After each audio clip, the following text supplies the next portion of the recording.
This is the Detroit Sports Podcast Network.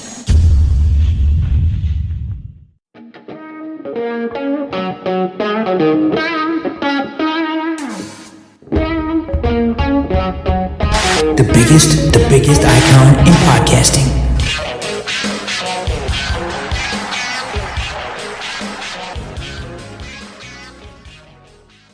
Welcome in, everyone, to this week's edition of the DocNJock Wrestling Podcast. I'm your host, Adam the Jock Straczynski. On today's show, Smackdown going back to 3 hours?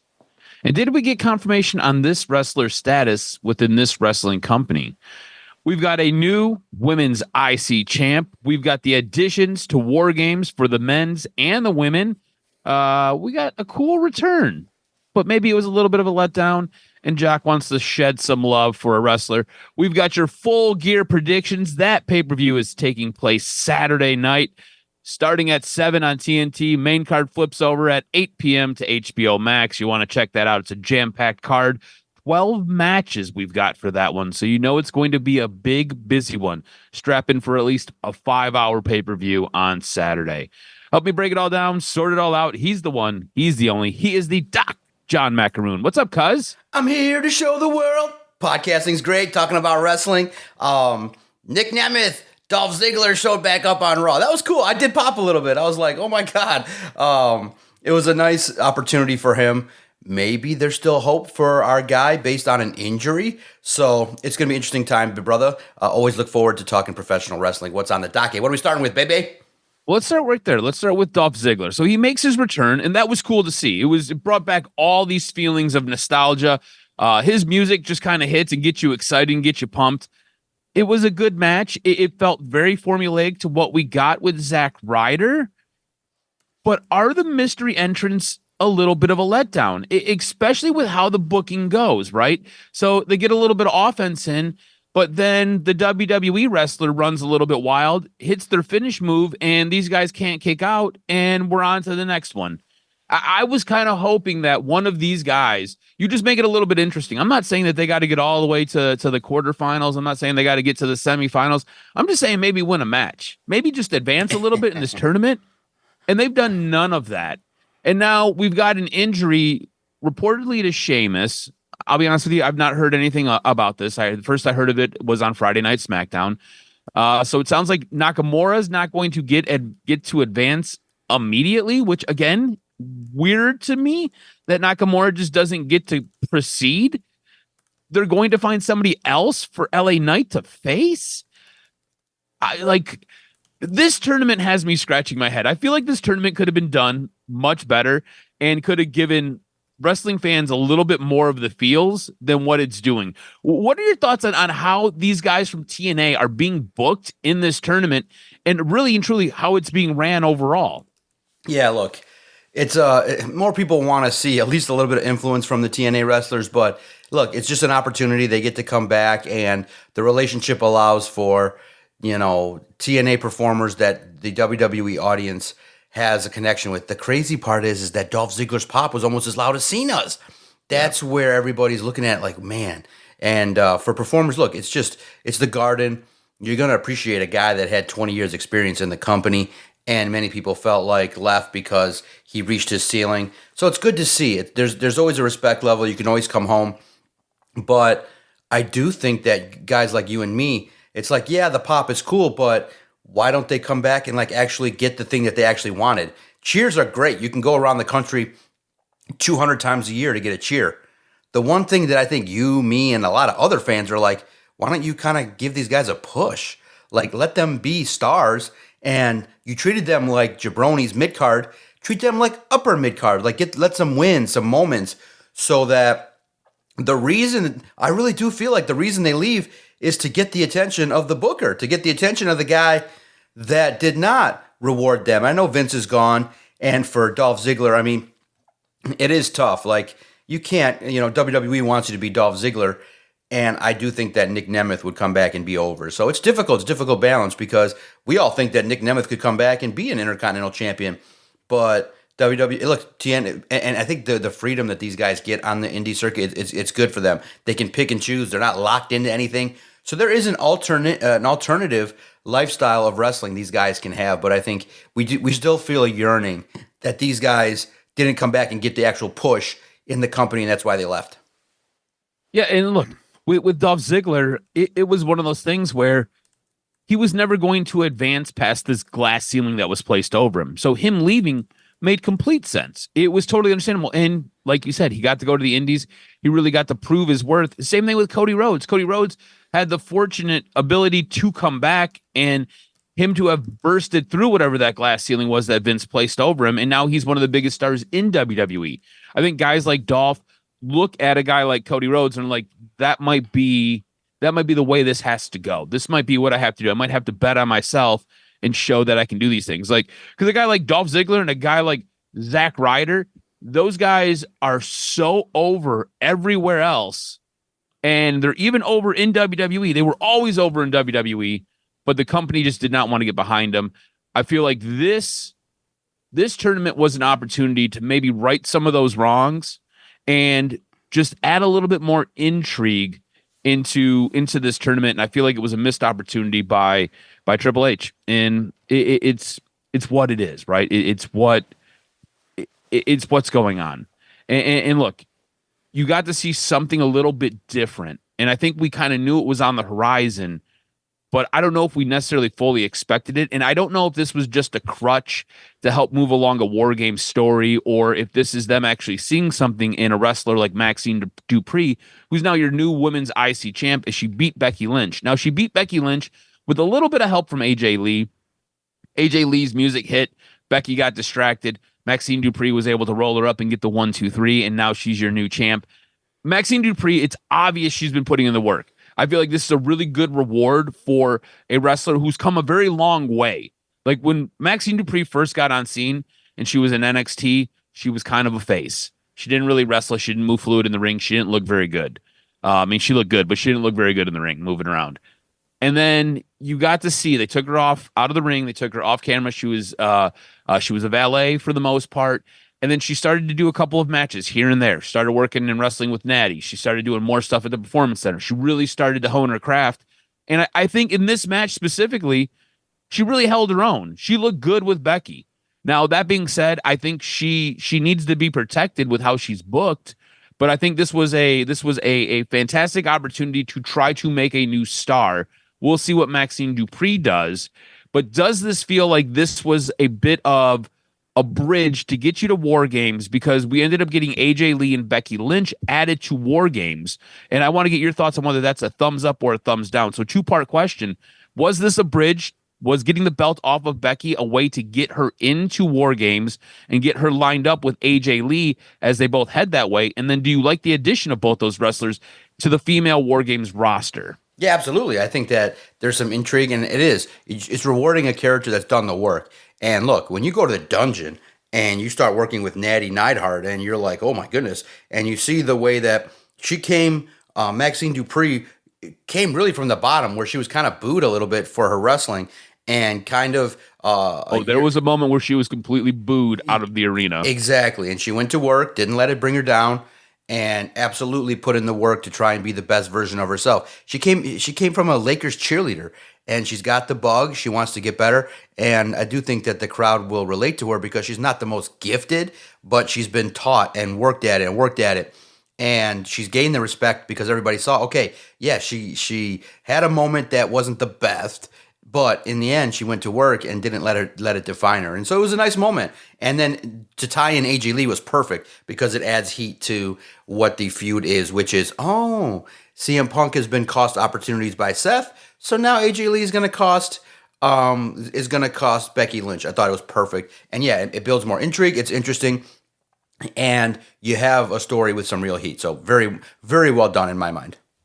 Yeah, I like from a booking standpoint, I like the idea of bringing AJ Lee in to upset Becky because of stuff that Seth has done to CM Punk. Like, that helps tie things together. Here's the thing. We're supposed to make this assumption that AJ Lee also helped Maxine Dupree train, and that was why she came back and she felt confident that she could take on Becky Lynch in this match. It was never really said. It was just alluded to. I don't necessarily like that. Sometimes I need some stuff spelled out for me. In this specific case, I feel like that would have really helped strengthen that bond with these two wrestlers getting into war games with each other, and AJ Lee coming out to help Maxine Dupree. I think that would have made things just a little bit cleaner, a little bit clearer. But all that being said, the other member who was out and now back in was Charlotte Flair. We find out Monday night on Raw as she comes out to save Alexa Bliss. She brings a kendo stick out and she helps clean house as the faces were getting utterly dominated. All of a sudden, she's back in on the team. They do this little thing with Alexa and Charlotte on Friday Night SmackDown, where Alexa brings her to a room where it's Rhea and Io sitting in this room waiting for Charlotte. Rhea sends Io away. Alexa drops Charlotte off. We have a meeting of the minds, and they get on the same page. To me, this felt fast and it felt forced, and I don't think we needed to do it. I don't think it added any intrigue to this. I feel like we called this last week when we were like, oh, she's out, but she'll be back in very quickly. And then she was back in very, very quickly. I don't think that needed to be done. The only way I think this works, and I want to get your opinion on this, the only way I think this works is if during this match or after this match, Charlotte turns on somebody and Charlotte becomes a heel. And I think that would be detrimental because I think Charlotte has been her most likable ever. And I think Charlotte has really embraced and has really done a really good job with this face run. I feel like Charlotte as a face has never really worked. And I feel like this is the first time in her career it has been successful. The crowd is behind her. The crowd wants to see her succeed. I feel like when she was a face before, the crowd didn't care. They weren't invested in her. This is the one time the crowd has been invested in her as a face. And I think if you turned her now, that wouldn't work at all. Now, if you had Rhea turn on her in this match, you're making Rhea be a heel. And again, I don't know if that works right now. I just don't think this was necessary. And especially with the outcomes of the booking that you can do, I feel like it was forced and it was not needed. What are your thoughts on Charlotte not being in the group and then Charlotte being in the group less than a week later? Yeah, right. A little bit of character work, kind of torn, making decisions based on what she needs to do. The idea of her own personal goals versus those of others, and I think it helps. It tells a story. It tells a little bit of conflict, and for Charlotte, I do think that her ability to be able to connect with the crowd and get them to feel something, whether it be indifferent or confused or understanding what she's going through. Look, I think for her in this stage of her career, I can't believe how fast her career really went by and what she's about to accomplish. I do think that, the injury really did put a big damper on where she could have went, and she's done a lot of things.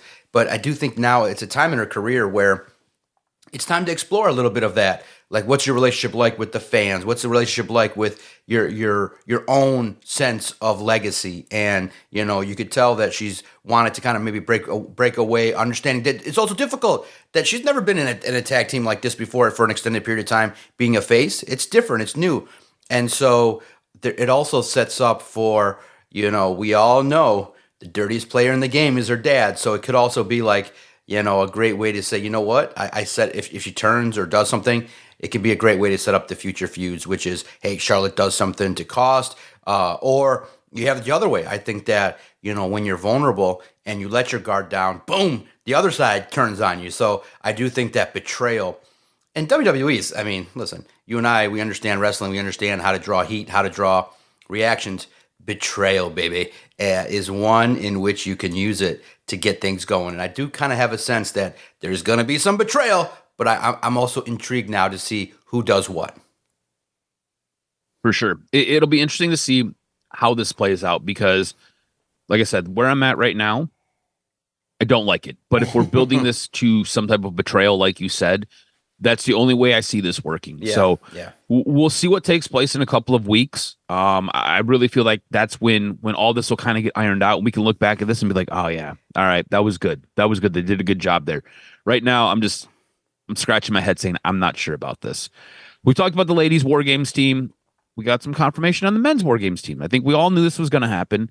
But Brock and Roman were added to the War Games men's side, and we had a pretty cool teardown event at the very end of Monday Night Raw. Right. This ended up running past them putting the end credits up and going off air. You had to go online to find some more of this brawl that took place along ringside. I don't know if you watched any of it, but it's pretty amazing. The camera work that they do and the production that they do is pretty freaking awesome. But Brock and Roman getting added to War Games, I think one of the coolest moments was Brock comes down, cleans house. And just as he's about to go shake Paul Heyman's hands, Roman Reigns' music hits. And it almost sends chills up your spine, right? Like the hair on your arm stands up and you're like, oh, that's cool. And then these two are face to face in the ring. And that's just it's just a sight. Like these are two of the biggest draws of past and present. And look, Brock still gets it done. But it really, at certain points, it feels like you've got two eras just like as ships in the night just passing each other. And these dudes are locked in on each other. Roman gets the upper hand with a Superman punch. And like I said, it all just spills to the outside. And you've got, I think it was CM Punk choking maybe Bronson Reed out with a kendo stick. It was absolutely bonkers what we got. But I thought the addition of these two guys and the way they did it, I thought worked out really, really well. And I love seeing Brock and Roman in the ring across from each other face to face. What do you make of adding one of the biggest stars of the late 90s, if I'm right, 2000s, and the guy who has essentially carried the company now for the last 15 years in Roman Reigns? What do you think about adding these two mega powers to the War Games match? Yeah, we all knew that was going to happen, but it was pretty cool to see Roman. And man, what's funny is my thought was a little bit different. I was like, when that happened at the end of Raw, I was like, man, the Garden got a great show. And it goes, man, the other shows aren't the same. Like if you're going to charge people $250 a ticket, that's what you need to get, like a Brock Lesnar or a Roman Reigns, a John Cena match. Like you got to have more star power. So I was like, wow, what a contrast in like the way in which the ability that WWE has to put on a mega show versus just another week. And there's been a lot of those kind of weeks. But when you're charging that much money to fans, you would think, man, that there's so many big stars and big moments you can't create. And Triple H has actually acknowledged, he's like, we cannot create 52 amazing WrestleMania shows every week. Some shows are setup shows, some shows are this. But I thought for that moment, for John Cena being in the Garden, there's always a special heightened sense of specialness and the performers really loving what they're doing in the ring at the Garden. The fans were great. They were amazing all the way through the night, and they were into it. So it was really cool to see, and I just thought that Raw had a special feel. And to see, Roman, I just think that it's special because he's so in and out that you do get like 4 mega pops a year for him just coming back out there. So it's really cool because there is that with Roman, because he takes time off and you don't see him every week. There is more of a specialness that when he's out there, it's really cool. So they've created that with him. He's an attraction. And there is that true. We've talked about it here on the podcast. There's always that feel of like, hey, when you see a guy, like it's like LA Knight, you see him, LA Knight, yeah, you cheer. He does his yeah, and it's like, it's really the law of diminishing return. But when Roman comes out, it's like, whoa, it's Roman. Whoa, it's Brock. So it's different. So you do get a couple opportunities a year to see that. And it was really special. I thought Raw was really cool, start to finish. Yeah, I thought Raw was really, really well done. Show of the week, clearly, but hands down. Yeah, for sure. I think the moment of the night, though, was maybe on SmackDown, was with Cody's promo. Yeah. You've got this match going on between Carmelo Hayes and Bronson Reed, and all of a sudden Cody Rhodes shows up on the outside and helps take out Bronson Reed, and it allows Carmelo Hayes a win in his match, in his tournament match, to get to face John Cena. Afterwards, Cody Rhodes stands on top of the announcer's desk and just cuts this impassioned promo where he's completely fired up. Earlier in the show, he was annihilated by Drew McIntyre in his traveling van that he has. And essentially the line was, you build them up and I just keep destroying them. Talking about all of the guys that Paul Heyman has attached his buggy to, whether it be Brock Lesnar, Roman Reigns, Seth Rollins, whomever he has decided to lock up with, CM Punk, he just sits there and he takes these guys out. And I thought that was a fantastic line. And the way he closed it was regarding War Games and it being his birthright. Remember, War Games was set up by Dusty Rhodes. War Games was a Dusty Rhodes conception. I thought that was fantastic. Now, I think you've got to know a little bit about wrestling to make that connection, to make that understand. But I thought that was absolutely fantastic. And like, to me, I was like, all right, let's go, Cody. Like, I feel like Cody has just been muddling around a little bit. I feel like he just ratcheted it up a lot. And it got me excited for this War Games match. What did you make of Cody Rhodes' promo? And was that the moment of the night on SmackDown? Agree, 100%. And I do want to ask you this. The more I think about it, I do think that when you see it, people have been talking about it for a long time. And many people don't want to see Gunther against John Cena. Would you think that the purpose of the tournament, the more I kept watching it, I see Bronson Reed in there, I see, okay, but I see Carmelo Hayes, and I say, you know what? The spirit of the tournament would probably be for Carmelo Hayes to be in that match. Like, you get a young star, he's up there with John Cena, somebody that has wrestled Seth Rollins before on NXT, somebody that, if the match goes right, you have a young character that can take that bump, and maybe John Cena has a good match. Most people believe that, look, if you're going to do the business, are you going to really cheer if John Cena does the business to Gunther? He's a star. Like, Gunther's already there. He's already... now, I will say the only negative for me was I don't like the UK version of that music. I was like, oh, no. I don't know. I mean, I was in the minority, I feel like. The fans were... I love his old music. Gunther! It was amazing. You didn't have to change it at all. It has the way the beat goes and the way his stature is. The dun, dun, dun, dun, like it was so awesome. This was not that to me. It didn't hit like the way in which the music hits with the vocals on his old theme is amazing. And he can walk to the ring with the stature. It was perfect. They messed with something that was perfect for Gunther.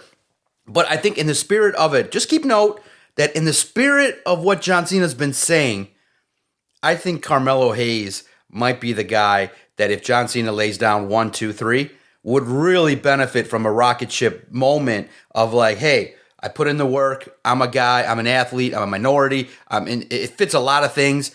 And I do think that could be something to keep in the back of your mind. I think Carmelo Hayes, in the spirit of passing the torch, might be very nice. Now, it might not go that way, that he might not be a big enough star. He might not be able to handle the ball in that kind of court. But I don't think Gunther needs a rub from John Cena. He's a 2-time world champion, 1,000-day Intercontinental champion. He's a big monster the company loves. What's he really going to get extra? I beat John Cena. Like, what are you going to get off of that? Carmelo, it would be a surprise because most people would think that John Cena is going to win, have a lot of false finishes, a lot of great moments, tell the story of the psychology, the true kind of in-the-ring moment of this is the future.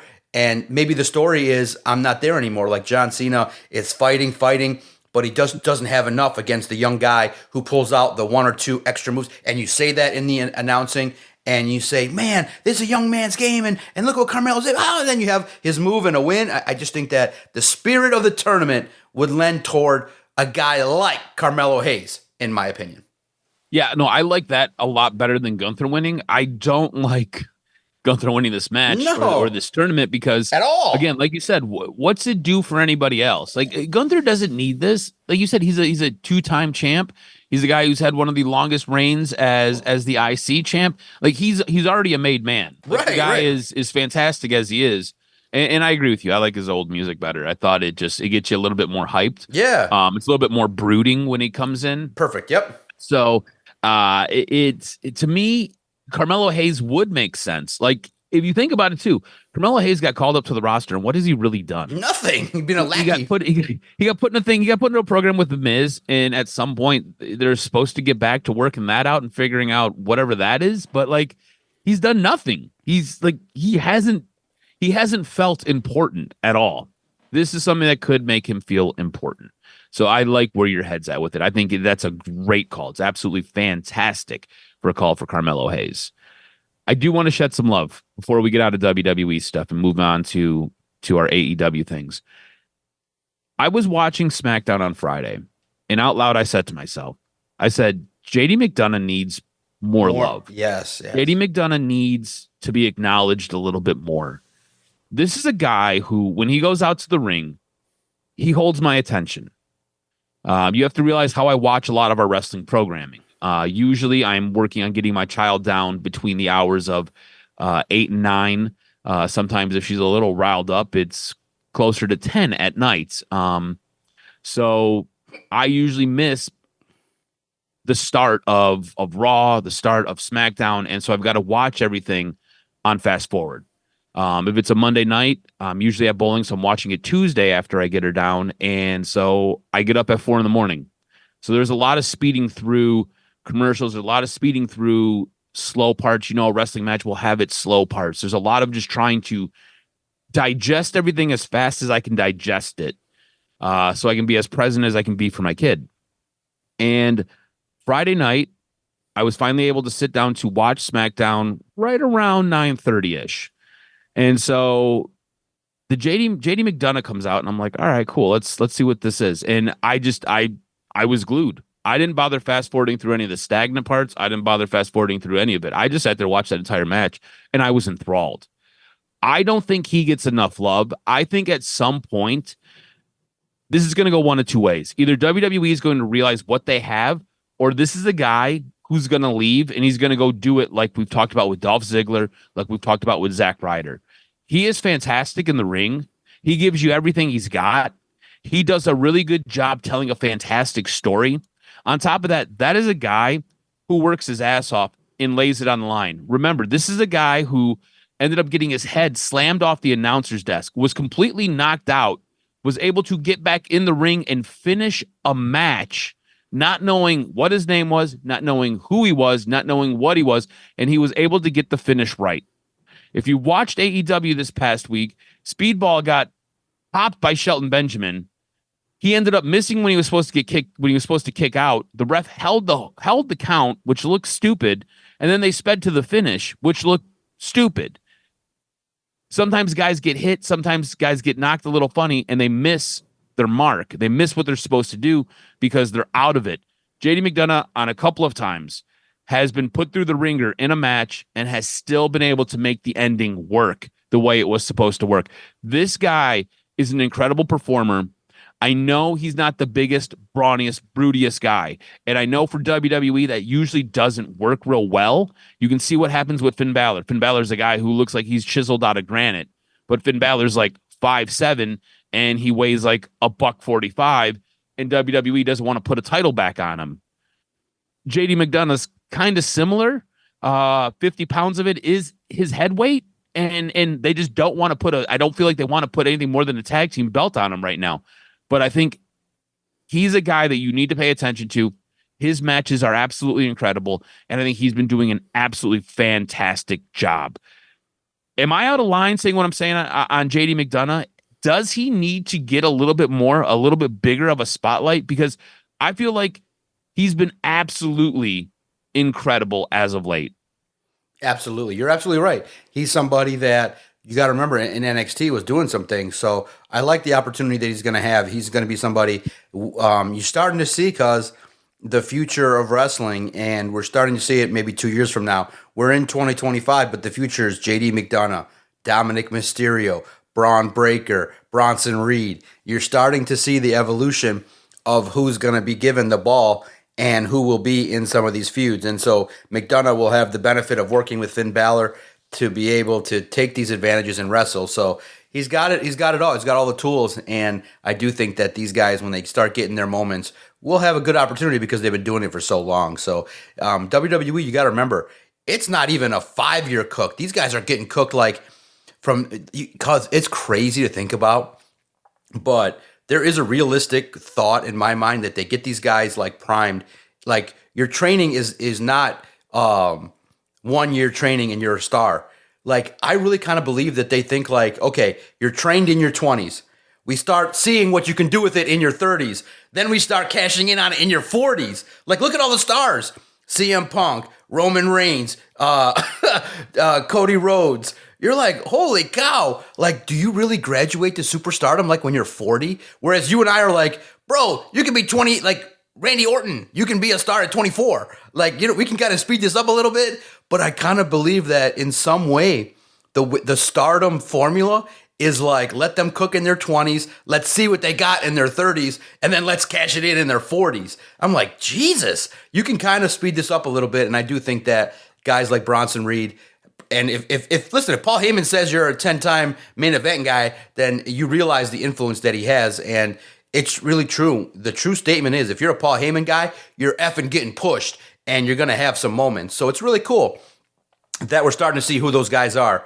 And we also have to acknowledge, I like Drew McIntyre with the Vision. I think that's cool. I know that others will say, well, but he's involved in it, and I think that he is a natural kind of fit with it. He's a bad dude, and I do think that some influence with people saying, hey, this guy should be featured a little bit more in a different light, like the next level. Like, he deserves a 6-month reign as a champion, and to just create some more moments with all the stuff he's done over the last 2 years. It's been good work, and he should be rewarded for it. So it's crazy to think about, but JD McDonough on the path for some increased status. Yeah, it just I like what you're saying. I feel like there has to be a younger crop. Yeah, speed this up a little bit. It's a lot of like, it's basically dudes our age who are still getting it done, and they're like, okay, you're a champ, let's go. And it's like all these guys are putting in all this work, and they're like 25 and they're killing it, and they can't even sniff an Intercontinental belt. Like, what? What are we doing here? I feel like at some point WWE is going to have one of those massive changing of the guards. You've seen it with John Cena. You've seen it with Roman Reigns. At some point, they're going to have to do this. I just don't know when they're going to do that, because Roman Reigns is still a monster draw. Was there anything else from WWE that you wanted to touch on before we got into our full gear predictions that are taking place Saturday? Like I said, starting at 7, main card kicks off at 8. I love the fact that John Cena has been given the respect to Dominic Mysterio. It's perfect. Yes. It's just perfect. Awesome. It's just perfect. Dominic Mysterio. I thought the Sheamus match was fun to tie it in. I thought that they made it a fun house show type feel, which is always fun for John Cena. And I just think that even though it's closing, and maybe we could have felt like the run was different, it's kind of a nostalgic, fun feel. Like, hey, do some fun moves with the boys. Do it with people that have been there in the company. And for Rey Mysterio and Sheamus to share the ring, and also to add Finn Balor, it's just cool. It's just really nice that people are benefiting from John Cena, and you are starting to feel like, man, it's starting to get down to the nitty gritty with John Cena. But for Dom to get 3 matches really highlights the respect that they have for Eddie Guerrero, the work that he did, and a 51-year-old Rey Mysterio still kicking strong, man. So let's go. It's really cool to see. Yeah, for sure. It was the what is it? It was the 30 beats of Balor and the 15 knuckle shuffle was really, really cool to see. A lot of fun. And you're right. Besides the heel turn, which was done so poorly, I feel like overall, and I feel like that stink has lingered on this. It just right. hasn't been able to go away. I feel like without that, for the most part, this has been really good. For the most part, this has worked out really, really well. It's been fun. Like you said, it's been fun. I don't think it's been anything that's felt important. I mean, like, they make it feel important, but like, it hasn't been like for anything that's grand. Like, there's no grand stakes involved in any of this, but it has felt fun. It has been refreshing. It has been good to see everything but that weird little heel turn in the middle. Besides all that, it's been good. Let's transition over to AEW. We've got a pay-per-view Saturday. Starts at 7 p.m. on TNT, and that's for your pre-show. And then your main card kicks off at 8 p.m. on HBO Max. Pre-show starts off with Bing Boom, AJ, and QT Marshall taking on Rocky Romero and Trent Beretta. I'm going to go... Man, I really feel like Trent Beretta and Rocky Romero should win, but I'm going to go Big Boom, AJ, and QT for the W here. How do you see this one playing out? Nope, I disagree. We'll start it off with let's see if I can get bold and get back in it, because I am losing in the predictions. I'm going opposite of you. All right. So you got Rocky Romero and you got Trent Beretta. All right. Our next match, Matt Caster, Anthony Bowens versus Juice Robinson, Austin Gunn versus Big Bill, Brian Keith versus the Outrunners in the 200. These money matches are ridiculous. The $200,000 money match pre-show. Who wins this one? Does Matt Caster and Anthony Bowens get a little bit of steam back? I always think that, it's really weird. I think that that's what I put, but more and more I lean toward Big Bill and the way he can kind of do some things. I'm torn. If I'm wrong, it's probably going to be the Big Bill, but I do think that some momentum needs to happen with the reunited group. So give me Max Caster, baby. All right. So you got Matt Caster and Anthony Bowens. I'm going to go the Outrunners. I feel like it's a pre-show. We're here trying to get people interested. We're here trying to send people home with good feel so they'll spend their hard-earned $50, $60, whatever a pay-per-view costs nowadays. I'm going to go with the Outrunners on this one. Maybe I get a little bit bold. You went bold first. I'm going to go bold second. And so we'll go Outrunners. We've got our CMLL World Trios Champion match. This has Mascara Dorado, Mystico, and Neon. They're your champs. They're taking on Hechicero, Okada, and Takeshita. I think this is a fantastic match to close the pre-show because I just see chaos and I just see fireworks at the very end of all of this. I don't think Takeshita and Okada can work together. I think that's the undoing of their team. I think your current champs stay your current champs because Okada and Takeshita come to blows. That spills over onto the main card, and that's how we're kicking this bad boy off. So I'm going with Dorada, Mystico, and Neon to remain your CMML World Trios champs. Agree, baby. It's going to be a fun match. Something to pay attention to. Some of these pre-show matches have been really good. I've been paying attention, not just skipping through it. They treat it like, hey, it's our main card opportunity. So I really do enjoy the opportunity that you get to watch on YouTube for free. So take advantage, guys. Pay attention to the pre-show. And I do think that maybe in the future, AEW doesn't need to be 2 hours long like WWE. Just a 30-minute little, they do it on TV where they do like the like UFC does, where they just give you a little bit of a taste of it. But I would do like a little bit of a round table, Daniel Bryan, someone that can just hype up the crowd a little bit, a hot female, and get a nice little panel to get after it and tell us a little bit about why we should get this. And I do think too, the AEW pay-per-views are a little bit more affordable because of Tony Khan. I think it's in the $39 range. Okay. For the most part, I think that they've been highlighting that they're a little bit more affordable, and it's been okay for the most part. I think that they're typically averaging around like 80 to 100,000 buys, which has been good enough. Not spectacular, but it's been good. You'll have to refresh me. If you have HBO Max, it's like UFC. App. You got to buy it still. You got to buy it. Still got to buy it. Okay. Now the good thing is if you have HBO Max, they do have an archive. Like you can go back to 2019, 2020. You can get a lot of the old pay-per-views that have been aired several years ago and go back and watch them. They're on. There's a library forming of all the old pay-per-views, Dynamite. So you can catch up on some of the older era of AEW, which has been cool. I wish they did like they did when we were kids, where you go buy a pay-per-view, you'd spend whatever it was if you wanted to watch it the night of. Yeah. Then they would have the replay that would air for basically the week after. Yes. And you'd get it for a bit of a discount. Yes. I wish they had something like that. Like, so it's like $40 for Saturday night. And then 20. Like, yeah, right, exactly. Right. Or if they just quickly moved it to the archive, so that way you could watch it, I don't know, the next day. That'd be great. That'd be the workaround. Or what a great idea. Or you just do what we do, you know. Yeah. Alternative methods for sure. But or you could just build VPN. Or you could have just built an AEW app and say, you know what? What did the other company do that we didn't do? Oh, let's just charge $29.99 a month, and you get Dynamite on demand, Collision on command, all our pay-per-views, and let's go, man. Try to build a million. I'll be honest with you, I wouldn't pay $29.99 a month, but if you brought that down to maybe 10, maybe 15, I would definitely think about it. 10, I'd probably here. Take my Mr. Hamilton. I don't care. Yeah. Start off at $9.99, and then in 2 years go, okay, we got 2 years. every next thing you know, we're paying $40. Exactly. And paying $50. Like we're gonna add all the archives, and we're gonna add all. Yeah, exactly. So it never's gonna stay the same forever and a day. So we'll see. Right. Inflation's killing everybody, bro. Even wrestling. Yes, for sure. All right, so Okada and Takeshita take us into our main card as they're feuding in the back.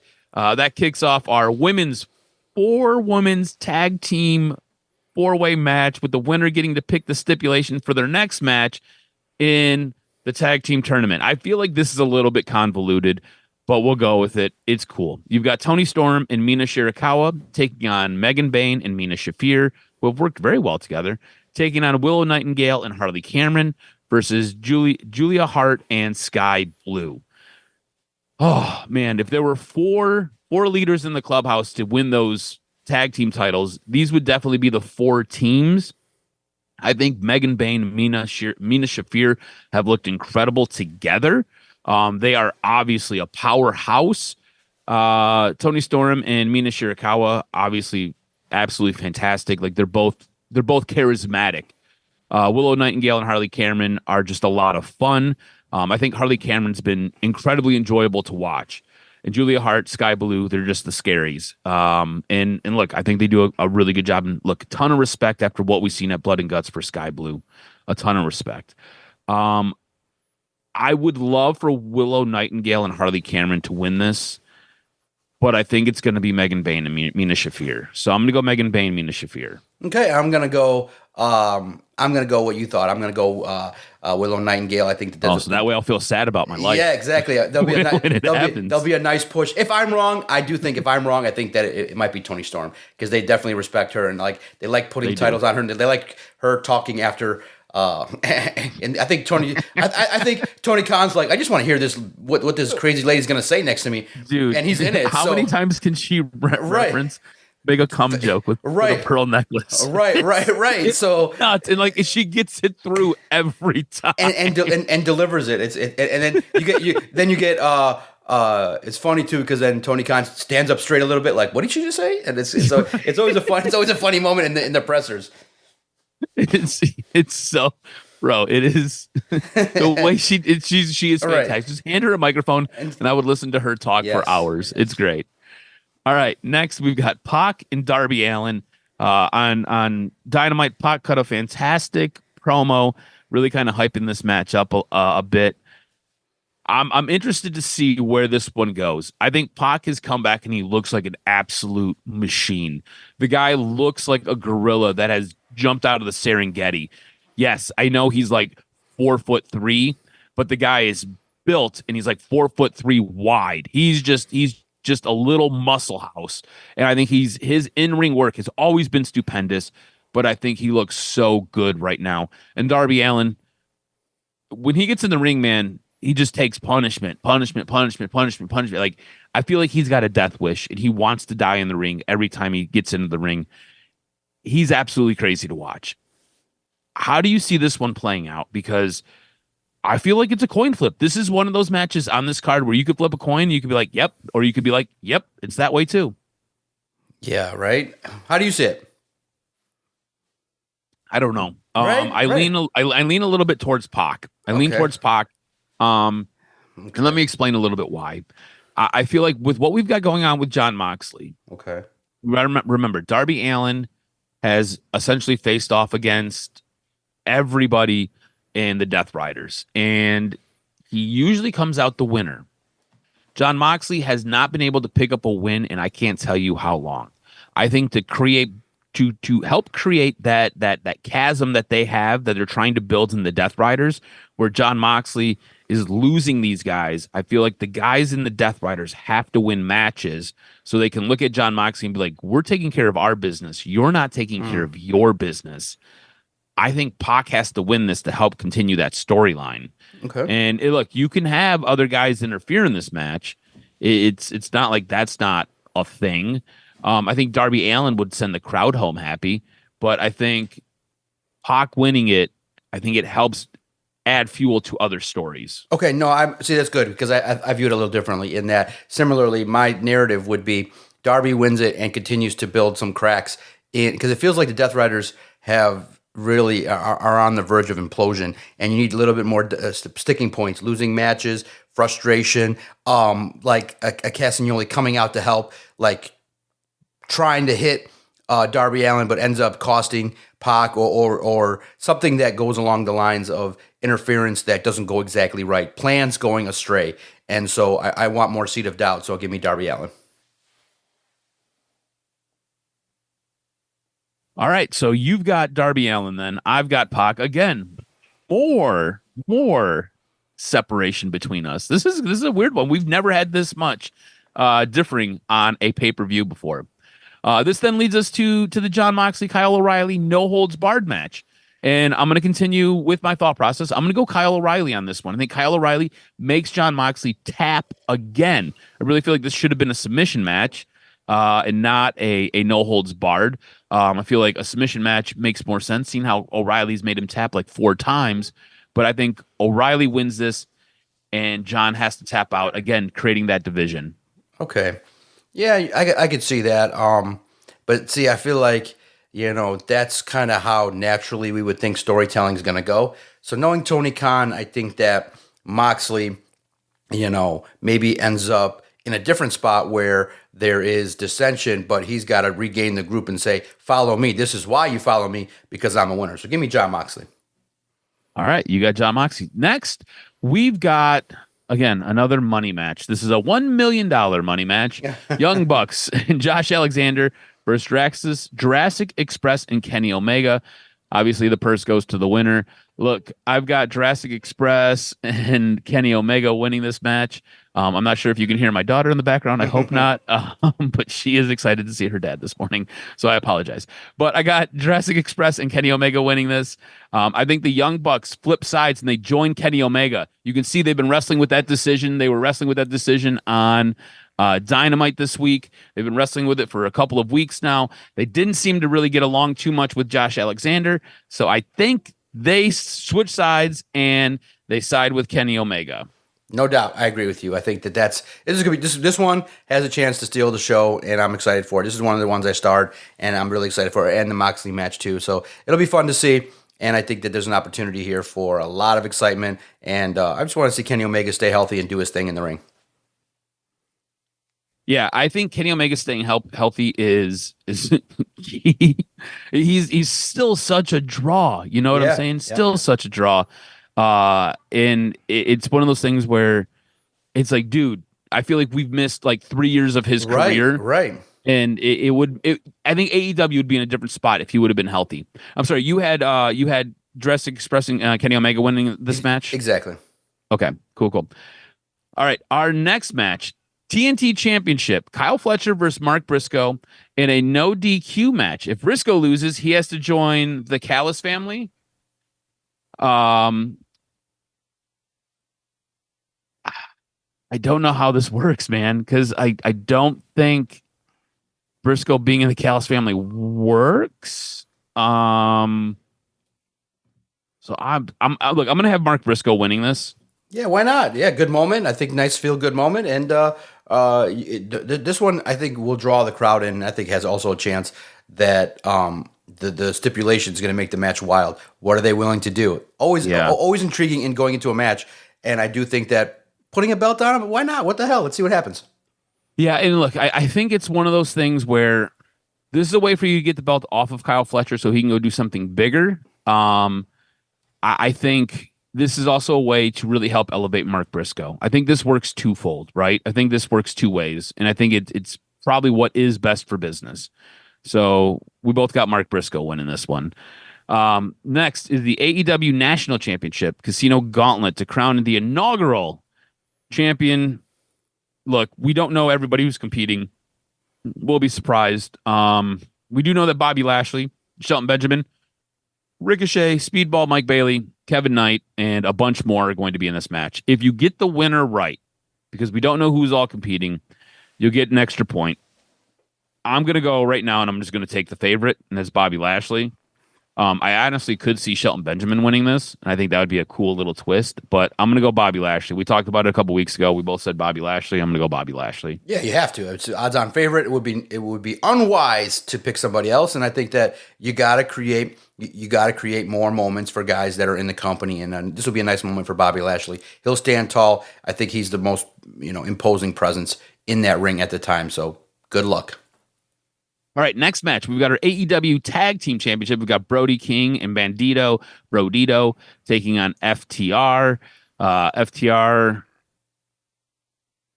has been crazy lately, beating up 70-year-old wrestlers in rings, and Brodito coming out to make saves. It's what it's been lately.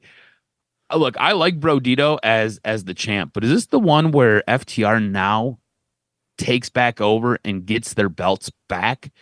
How do you see this one playing out? 'Cause Yeah. I could see it going both ways. I could too, but I do think that FTR's got to. If you're gonna have heels, they got to do something. They're gonna cheat to get the title, and that's the one way you can build heat is to have them do something unsavory to win this title. So give me FTR. I'll go FTR as well. Again, you got to cheat to win. I think they cheat to win. I don't think Brody King and Bandito is able to overcome whatever the cheating may be. Remember, again, you got Big Stoke in the wings doing big things. So we'll go FTR. All right, coming down to our final two matches. AEW's Women's World Championship. Chris Statlander taking on Mercedes Moné. Moné picks up another belt. I think she's got 42 of them at this point.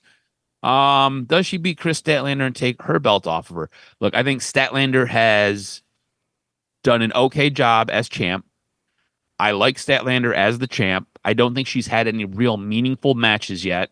I feel like we're still very young in her title run. I think it would be foolish to take the belt off of Statlander. I think this is a good way to start that break with Moné, where she starts losing matches, because I feel like that's where we've got to go. When you become a belt collector, at a certain point, you got to start taking losses, and you've got to lose everything. That's the only way that works. I don't think she beats Statlander right now. I think Statlander starts this cascade effect for Mercedes Moné. Absolutely. Chris Statlander, in my mind, I think is the champion. And listen, I don't want to see more belts on Mercedes Moné. It's a bit, it's funny, but it's just kind of ridiculous at this point. You got to create stars and maintain stars. Chris Statlander enjoys a nice victory in a good match. I think this one also is one in which they're both going to want to show out. Chris Statlander, baby. All right, we both have Chris Statlander getting the win.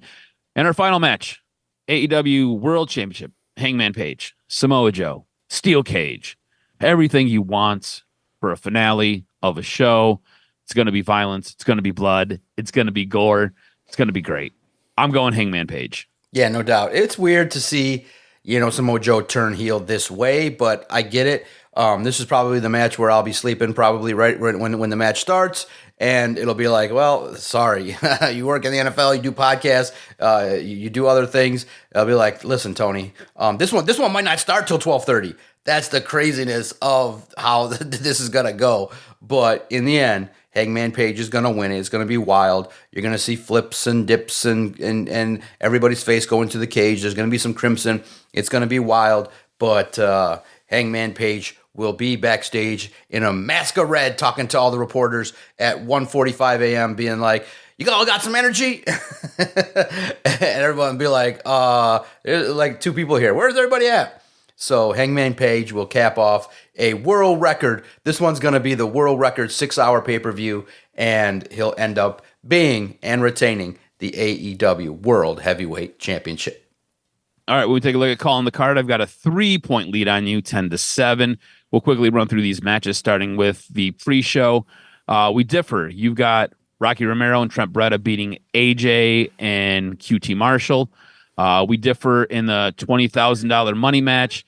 In the pre-show, you've got Matt Castard, Anthony Bowen winning. I've got the Outrunners winning. We both have the CMLL World Trios champions retaining their championships as Okada and Takeshita implode that match. That's how we see that playing out. You've got Willow Nightingale and Harley Cameron winning the 4-way women's tag team match. I've got Megan Bain and Mina Shafir winning that. We differ again with you having Darby Allin beating Pac. I've got Pac winning that. We also differ with Jon Moxley and Kyle O'Reilly. I've got Kyle O'Reilly making Jon Moxley submit in that match. We both agree, finally, with Jurassic Express and Kenny Omega taking out the Young Bucks and Josh Alexander in the $1 million money match. And then we see it the same way with Mark Briscoe dethroning Kyle Fletcher for the TNT Championship. We both have Bobby Lashley. He's the odds-on favorite to win that new belt, as if AEW doesn't have enough new belts for that AEW National Championship belt. AEW World Tag Team Championships, we've got FTR dethroning Brodito, and then we both have Chris Statlander retaining over Mercedes Moné in the Women's World Championship. Then we both have Hangman Page coming out a bloody mess in a steel cage match against Samoa Joe for the World Championship. We both agree, show of the week, Monday Night Raw this week. It was absolutely fantastic. You ready for some news and notes before we get out of here? Hit me with this week's professional wrestling news and notes. What made your list? Is SmackDown going back to 3 hours? Possibly.